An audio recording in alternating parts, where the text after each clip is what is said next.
Bonjour à tous, Sport Scriptum, comme joli nom, quel joli nom. D'habitude, je commence cette émission, puisqu'on la fait chaque année, en me trompant, en disant Post Scriptum. Mais cette année, je ne me suis pas trompé. Oui, on progresse toujours dans la vie, finalement. Très content de vous présenter cette émission. Pourquoi? Parce qu'on parle de littérature sportive, comme chaque année. C'est dans le cadre, bien sûr, du festival des Micros d'Or, qui a lieu cette année à La Plagne. On en a parlé dans une émission récemment. Et là, on va s'intéresser tout particulièrement à ce qui se passe dans la littérature sportive. Alors, nos invités en plateau, Pauline Ekambi, ancienne star vedette du basket français, 254 sélections. C'est beaucoup. C'est un record. Non, ça ne l'est plus. C'est pas le record? Depuis 2002, enfin, je l'ai maintenu pendant 24 ans et ensuite c'est transmis à Céline Dumerc depuis 2017, octobre 2017. Et Céline aujourd'hui est numéro 1, hommes-femmes confondus, 262. Et comme dit Bernard Hinault, les records, c'est fait pour être rebattu. Oui, puis après, comme j'aime bien dire, attention de ne jamais comparer les générations parce qu'on n'a pas eu autant de matchs. Évidemment. Et puis c'est... En tout cas, Pauline, moi, je me permets d'unir les générations pour dire qu'il y a eu sous le regard de Liliane Trévisan, grande spécialiste de basket, que je suis ravi de recevoir aussi, il y a eu 3 icônes dans le basket, pour moi, c'est-à-dire qui ont dépassé la notoriété sportivo-sportive. C'est Jacky Chazalon, Pauline Ekambi et Céline Dumerc. Vous êtes d'accord, Liliane? Oui, je pense que ça retrace les 3 grandes époques du basket féminin français. Comme le disait Pauline, dans des conditions d'exercice différentes, avec des calendriers différents, une compétitivité différente. Mais oui, je pense que oui, ça vous a réunis toutes les 3 déjà? On se réunit déjà quand il y a des matchs. Mais la Fédé devrait vous réunir. Enfin, c'est une photo iconique. Oui, au niveau de la photo, la fédération en a fait une. Avec mon maillot floqué de 254 sélections pour faire la transmission directe à Céline. Donc j'ai cette photo. C'est bien. Et sur l'initiative de notre président sortant, Jean-Pierre Ciotat. Alors, vous êtes là toutes les deux parce que vous avez coécrit un ouvrage, Ma promesse en héritage, dont on va beaucoup parler évidemment. Alors, une petite précision, d'habitude on joue le suspense, on présente tous les bouquins qui sont sélectionnés. Cette fois-ci, eh bien, on donne, puisqu'évidemment, lorsqu'on juge des bouquins, on le fait très longtemps à l'avance, il faut avoir le temps de tout lire, eh bien, le lauréat, la lauréate, les lauréates sont ici, et c'est ce livre dont on va vous parler qui est lauréat. Avec nous, Pierre-Marie Descamps, qui est président du jury de ce Sport Scriptum. Éphémère, cette année en tout cas. Oui, écoutez, vous le méritez bien. Et Christophe Paco, habitué de cette émission. Christophe, qui est membre du jury, mais également co-organisateur des Plumes d'Or, des Micros d'Or. Les Plumes d'Or, c'est autre chose. Parce que Pierre-Marie est une plume. En plus, en tant que président, il a le droit à 2 voix, donc c'est passé à une demi-voix. Non, je plaisante. Il y a eu du suspense comme d'habitude. Et Pierre-Marie est l'auteur de ce très beau nom de Sport Scriptum. Ah, c'est déjà bien. Voilà. C'est déjà bien. C'était la neige lors de la première édition il y a 28 ans. 28 ans. Oui. Oh là là. Alors, puisque vous avez la parole, Pierre-Marie, vous allez me présenter les livres qui ont été sélectionnés, puisqu'il y a des nommés puis des lauréats. Et comme on dit souvent, le fait d'être nommé, c'est déjà une belle victoire. C'est-à-dire que le livre est reconnu, est lu. Et ben, vous nous présentez ces livres, Pierre-Marie. Nous les avons en illustration. Donc, vous pouvez nous parler de ces 4 livres, s'il vous plaît. Alors, donc dans la sélection cette année, il y avait 5 livres. Et alors, il m'en manque un, mais on en parlera à la fin, je suppose. Ça, c'est le gagnant. Voilà. Alors, je vais commencer par les Jeux Olympiques de littérature. Un livre très intéressant, on apprend beaucoup de choses sur ce qui se passait dans les Jeux Olympiques dans les premières années, c'est-à-dire pas que du sport. Et la littérature a occupé une grande place pendant... il y a eu des vrais jeux, quoi. De 1912 à 1936. C'est un livre qui est signé Louis Chevalier et qui est aux éditions Grasset. Exactement. Alors, je mélange, on ne sait pas comment. Je mélange. Alice Milla, la femme olympique. On a lu beaucoup de choses sur Alice Milla, c'est peut-être ce qui a desservi ce livre. Mais celui-là est particulièrement réussi. C'est un vrai livre d'histoire. C'est extrêmement bien documenté sur une période et sur une femme qu'on connaît peu et sur laquelle il y a assez peu de choses. Tout est là-dedans, c'est passionnant et surtout, c'est accablant. parce qu'on revient de très très très loin au niveau de la misogynie, et on s'en rend compte dans ce livre. Les femmes étaient traitées, mais c'est hallucinant, il y a un siècle. Livre signé Sophie Danger, qui a débuté dans cette belle maison, oui, et qui est aux éditions Les Pérégrines. Exactement. Alors ensuite, il y a un livre de Lionel Froissart, L'Icône immolée. Grande signature de la littérature sportive. Ancienne Libération. Et Lionel Froissart a évidemment très bien connu un certain Ayrton Senna. Et tellement bien connu qu'après avoir fait quelques bouquins sur cette idole de tout le monde, il s'est permis de se mettre dans la peau de Senna et de raconter sa vie, mais surtout sa mort. Et ses relations avec Alain Prost, etc., etc. Et c'est un livre extrêmement gonflé. Ah oui. C'est même... sûrement magnifiquement écrit, quand on connaît Lionel. Écrit, qui, pour les amoureux de la Formule 1, est un bonbon, c'est-à-dire qu'on a l'impression de piloter une Formule 1. Il nous raconte ça comme si on y était, et surtout on a l'impression de parler à Senna, en tout cas de l'entendre. Et c'est remarquable. Et je dirais sur ce livre juste une petite chose pour vous montrer la finesse du concept et de la réalisation. C'est qu'au moment de la mort de Senna, tout le livre est à la première personne, c'est ça, sauf le moment de l'accident. Et ça, c'est un recul qui est le bienvenu en tant qu'auteur, je trouve. Voilà, c'est un livre qui a beaucoup clivé le jury. Oui, mais on n'a pas de le dire, tu sais. Oui. Si, bon, on peut le dire, on peut le dire. Mais c'est vrai, l'emploi de la première personne, et la finesse de le faire après, de raconter Senna, mais quand tu as vécu, comme beaucoup, hein, moi j'étais à l'antenne à ce moment-là, l'Icône immolée, tu disais un bonbon, c'est vrai que c'est tellement de souvenirs, c'est un week-end terrible, il y a la mort d'un jeune pilote auparavant, Roland Ratzenberger, et c'est tellement bien raconté, et puis on sait que Froissart et Senna, voilà, tu as l'impression que les deux sont parlés pendant des années, et que de là-haut, encore. Donc Lionel Froissart, aux éditions En Exergue, le 4e. Alors le 4e... qui n'est pas 4e, il n'y a pas de classement. Non, il n'y a pas de classement et on peut même dire qu'il a... choix. 4e choix, mais qui a eu beaucoup de voix, parce qu'on peut le dire, c'est un très très très bon livre.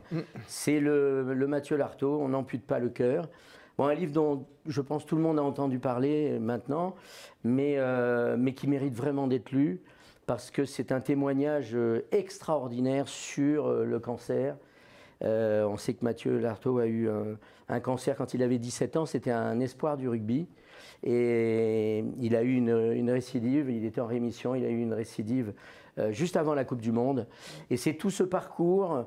Alors, c'est autant, vous voyez, je vous disais qu'on conduisait une Formule 1 avec Senna, et là, on vit le cancer. Il nous raconte la vie quotidienne, il nous raconte les difficultés de remboursement aussi et autres. Il ne néglige pas tout cet aspect des choses. Il y a absolument tout. En cas d'amputation. C'est un témoignage très très fort, un livre très vrai, qui est écrit avec beaucoup de pudeur et qui nous a tous bouleversés. Alors, il y a quand même deux qui doivent être bouleversés, je pense, ici. Alors, que je vais quand même signaler que Mathieu Lartaud est édité aux éditions Robert Laffont. Moi, à votre place, je serais quand même assez ému, parce que d'entendre ces bouquins, mais d'une qualité rare, enfin les thèmes, la qualité des auteurs quand même, ça doit donner encore plus de sel à votre succès, Liliane? Écoutez, oui, pour être tout à fait honnête, déjà avec Pauline, quand on a appris qu'on était sélectionné dans le top 5 de ces livres qui allaient être présentés au jury de ce prix, on était déjà un petit peu abasourdis. Moi, je me suis dit, notre livre, il est très jeune, c'est un premier livre, c'est un sujet extrêmement difficile, dont les gens n'ont pas forcément envie d'entendre parler, et encore moins de le lire. Et je me disais, à côté, il y a quand même Senna. Bon, j'ai beaucoup aimé Ayrton Senna. Il y a Alice Mia, il y a Mathieu Lartaud. Alors évidemment, on avait tellement médiatisé son histoire avant que je me suis dit, peut-être que ça va nous jouer en notre faveur, peut-être que les gens vont dire, bon, on a déjà beaucoup dit sur lui, on a beaucoup entendu, beaucoup vu. Voilà, mais je savais que c'était des livres de poids. Et donc, avec Pauline, notre jeu, c'était de dire, Non, de toute façon, on n'y pense pas. De toute façon, c'est pas pour nous. Voilà. Et puis c'est déjà bien d'être dans les 5. On est déjà heureuse d'être là. Et donc, on ne va pas se mettre en tête qu'on peut le gagner, ce prix. Donc, on se disait... moi, je m'adresse à la championne, avant de m'adresser à la femme, si vous permettez, Pauline. Ah, la championne n'existe plus, quand même. J'ai eu 3 vies depuis. Je suis chef d'entreprise aujourd'hui, donc ça fait drôle. S'il faut que je me remette dans la peau... Mais je vais même te tutoyer, tiens, parce qu'on a vécu tout ça ensemble. Oui, c'est vrai. Est-ce qu'on reste championne à vie? Et lorsqu'on sait qu'on est nommé pour, avant de parler de, j'allais dire, de l'artistique, de l'humain, de tout ce que vous avez mis dans ce livre, est-ce qu'il y a quand même le petit côté un petit peu compétitrice de se dire finalement, je suis sélectionné parmi 5, ce serait pas mal de gagner? En fait, non, il n'y a pas eu ce côté compétitrice du tout, parce que là, c'est quand même des livres magnifiques. Au début, comme Liliane, moi j'étais surprise, je dis mais qu'est-ce qu'on fait là? En fait, on s'y attendait pas, on ne pensait même pas. Nous, on était en train d'avancer, faire nos séances de dédicaces, de prise de parole pour sensibiliser, parce que c'est ça le but, de sensibiliser sur ce sujet sombre, de l'inceste, disons-le tout de suite, avant de rentrer dans le détail. Et puis de donner l'espoir. Enfin, c'était ça le plus fort, c'est ça notre démarche. Et après, effectivement, quand on a vu ça, on s'est dit, c'est super, ça nous donne une visibilité. De toute façon, quoi qu'il arrive, ça donne une visibilité sur le message et le combat. Et non pas, on n'était pas dans cette démarche de compétition. Bien sûr. C'est pas une compétition, ce genre de livre. Pauline, raconte-moi la rencontre. Rencontre avec Liliane, je la connais, on est de la même génération de journalistes et de champions à quelques années près.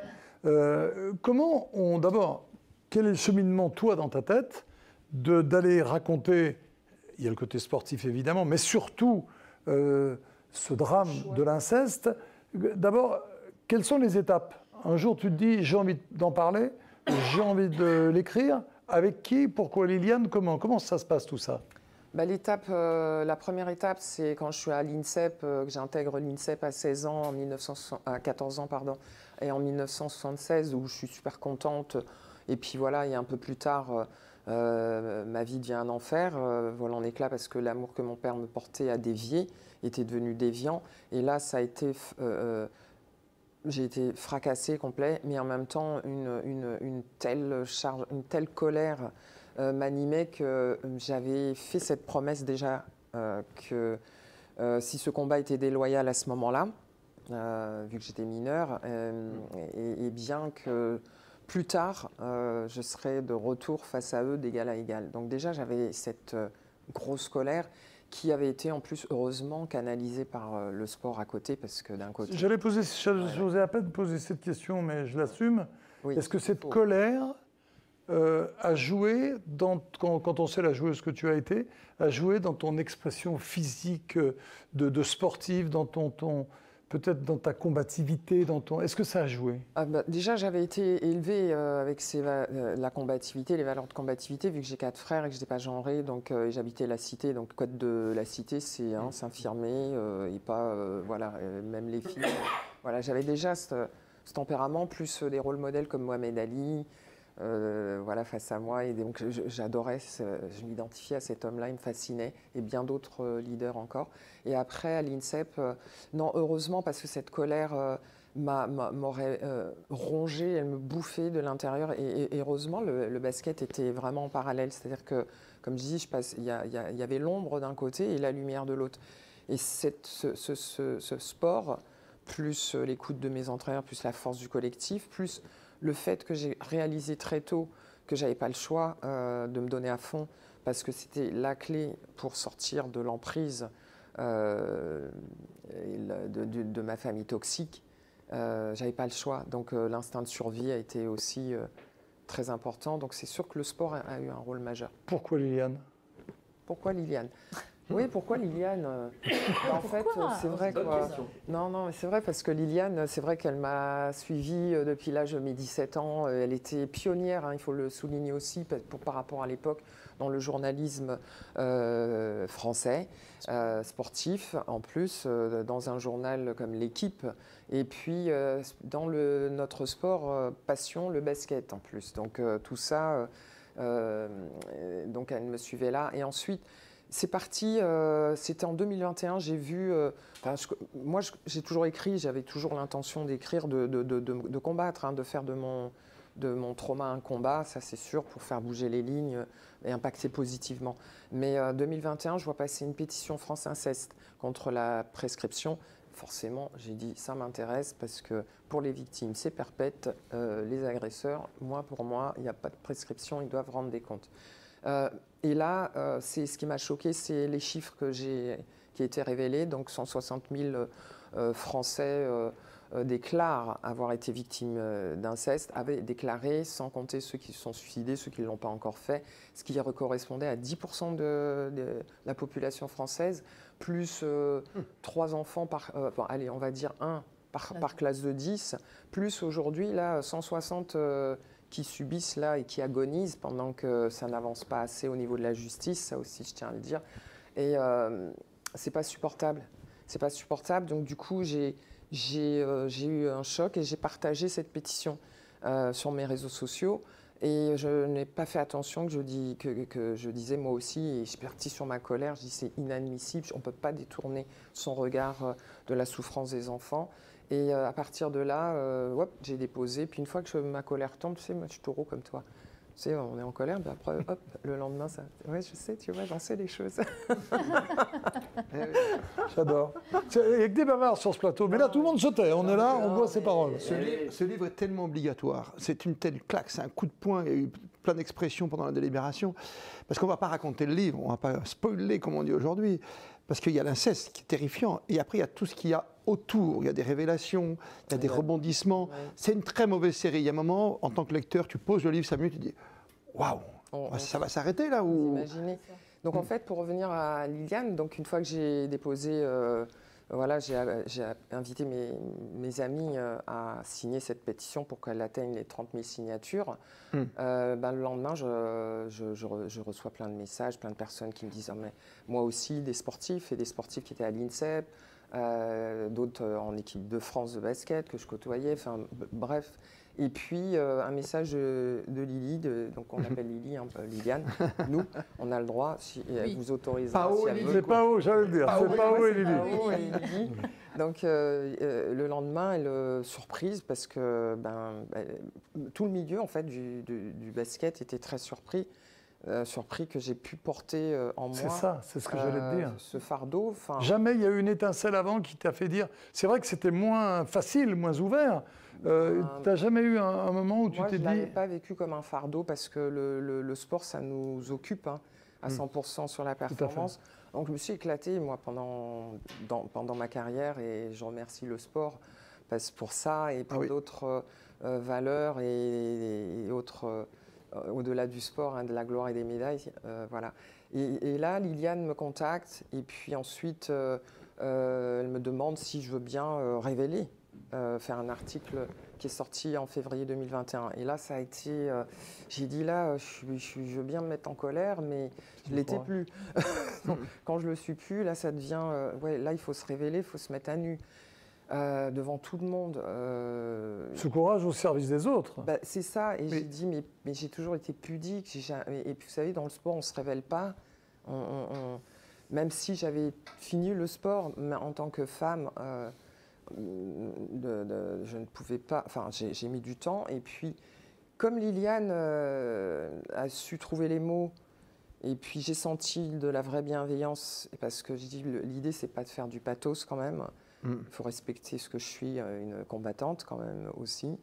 Et puis le troisième point, j'avais vu qu'elle m'avait raconté surtout l'enquête qu'elle avait menée pour une nageuse, dont elle en dira plus après, qui avait été victime de viol dans son club.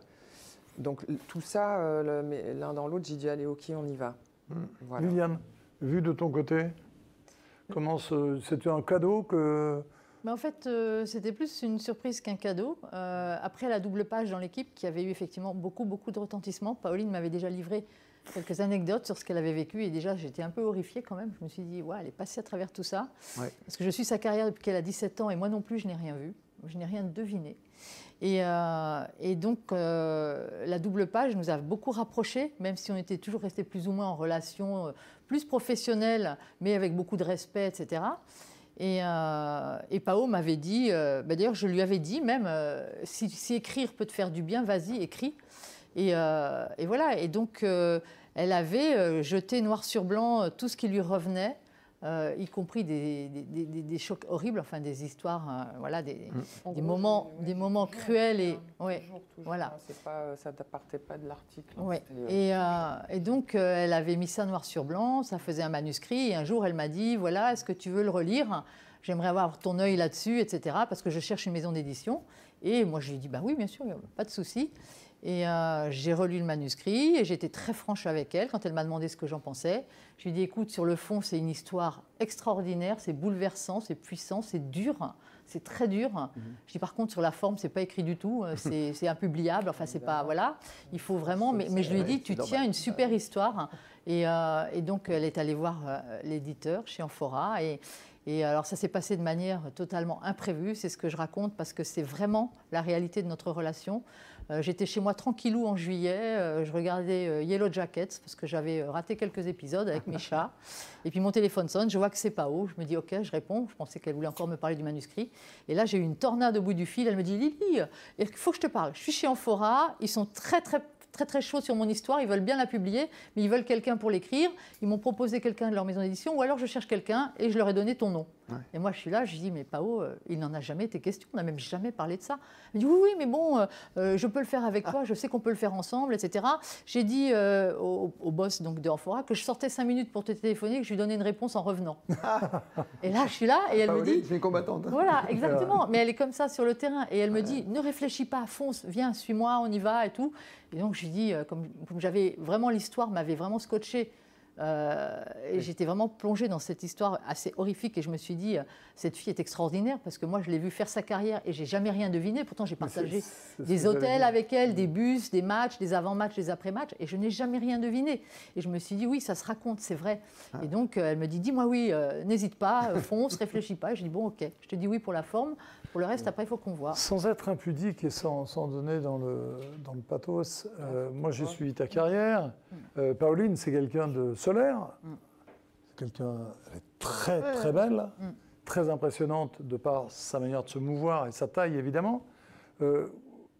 Comment on arrive à enfin, comment? Il n'y a pas d'explication, mais j'aimerais souligner à quel point on peut enfouir un crime, une souffrance terrible, et dégager, et c'est pour ça que j'ai la même réaction que toi quand tu dis on ne pouvait pas s'en douter, non, c'est incroyable. Dégager ce côté, parce que s'il y a une championne que j'ai croisée dans ma carrière qui dégageait ce côté serein, drôle, je vais arrêter parce que on va se calmer, mais tu dégageais des choses tellement positives, on a tellement ri, et tu étais tellement la vie, quoi.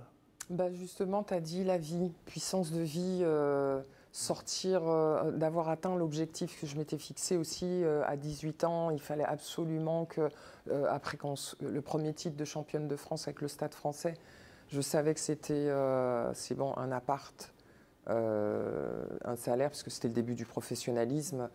Et évasion totale. Et puis après, j'ai focus sur mon sport, ma vie. En fait, la liberté que ça me procurait était une adrénaline. Avec un détour aux États-Unis, d'ailleurs. Oui, en plus de ce détour qui a été énorme, de mettre un océan entre mes parents et moi. Enfin, il y avait des petites bribes, mais pour moi, c'était écraser mes parents toxiques par ma réussite, surtout pas leur laisser la responsabilité de ma vie.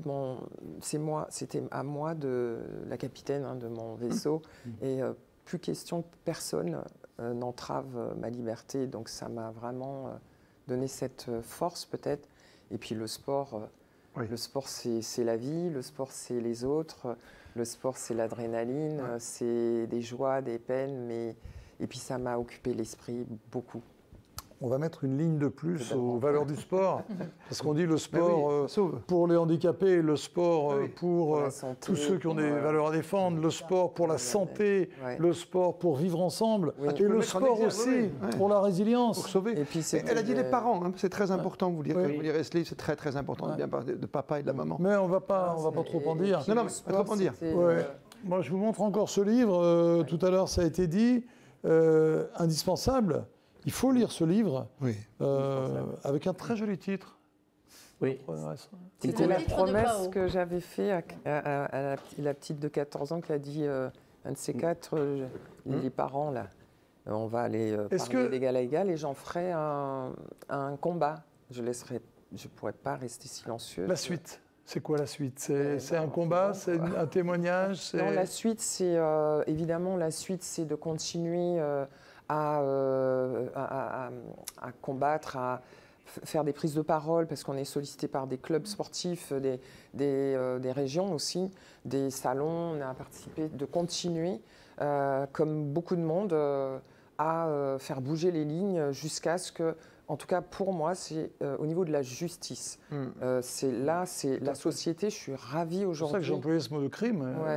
C'est pas... Parce que la société, moi, ce qui m'émeut le plus, parce que au-delà du prix, très sincèrement, ce qui m'a fait un bien fou, c'est dit enfin, il y a une reconnaissance, parce que c'est ça que quand on est victime, on est étouffé par le tabou, le déni de la société, plus la justice, ça nous écrase, c'est une charge violente, en plus de celle de la famille, qui en plus fait glisser la culpabilité sur celui qui subit, parce que la famille, alors que c'est le criminel qui fracasse la famille, hein, désolé, plus les complices qui maintiennent. Donc en fait, tout ça, aujourd'hui, je me dis, waouh, ça, déjà, la société, elle sort enfin de son déni. C'est pas à nous de commencer à parler. On a toujours parlé, mais enfin, c'est pas aux victimes de dire... Mais Pauline, nous, en désignant ce livre pour le prix Sport Scriptum, on a envie, on n'y arrivera peut-être pas, mais ce serait bien que ce livre, ce soit un peu le déclenchement d'un MeToo de l'inceste. On en est, je pense, au départ de cette grande démarche, vous l'avez dit, 10% des Français peut être touchés, de lancer par un livre aussi fort que celui-là, parce que Liliane n'a pas tout dit, mais quand elle a accepté de faire ce livre, elle a aussi demandé à voir des témoignages des personnes, et non pas seulement votre point de vue. Et les témoignages ont déclenché des choses que vous ne saviez même pas. N'en dis pas trop. Que vous ne saviez même pas, et qui sont des choses terribles. À tel point qu'à un moment, on se dit, si c'était une fiction, on dirait, stop, quoi, le scénariste, c'est trop. Vous en faites trop. Et ce livre qui est d'une force incroyable, qui est un véritable coup de poing dans la gueule, il devrait, pour moi, être le départ d'un MeToo de l'inceste. Alors, ce qui est intéressant, Patrick, je voulais juste enchaîner pour dire que je suis ravi parce que j'espère que ces dames vont venir présenter leur ouvrage chez nous, au Micro d'Or, tu le sais, avec Sport en France. Déjà, on donne un superbe éclairage. On sera en direct sur scène et sur Sport en France le 14 au soir décembre. Et on est un parterre de 250 journalistes, à peu près. Déjà ça, nous sommes notre relais. On a beaucoup dit sur notre métier de journaliste, mais c'est à nous de faire ce relais. Bien sûr. Et je ne lance pas un appel, mais je pense que sur les 250 journalistes qui seront là, voilà, il y en a 249 qui écrivent, parce qu'il y en a peut-être un qui n'a pas eu envie de lire le livre, j'en voudrais pas. Mais je veux dire, il faut qu'il y en ait 249 qui relaient ce livre, Patrick. Et tu as commencé, je te remercie. Je terminerai en... Merci à vous, parce que les journalistes, on sait que ça donne une résonance incroyable à ce combat, à ces messages. Et moi, ça me touche beaucoup de voir la presse nous parler des individus au-delà de leur médaille et de leur performance. Pauline, je vais terminer en te demandant les réactions du monde sportif, du monde du basket. Est-ce qu'il a été lu déjà ce livre par tes anciennes coéquipières? Formidable, parce qu'à la sortie du livre, le 13 avril dernier, moi j'ai appelé Jean-Pierre Ciotat, le président sortant bientôt le 14. Il aura une pensée pour nous, m'a-t-il dit, par SMS, Lily aussi, pour toi. Parce que il rendra les clés de la Fédération française de basketball, mais il n'a pas hésité un instant La famille basket n'a pas hésité un instant pour accueillir la soirée de lancement, pour relayer, acheter des livres et relayer auprès des clubs. Je pense que le club de Nanterre, par ton intermédiaire, Pascal Donadieu, voilà, pour les clubs masculins. Tu as eu d'autres sollicitations, mais après, je pense qu'il y a eu les JO et donc c'est un peu suspendu. Mais ça reprend et la Ligue régionale Île-de-France, enfin, tout le milieu basket...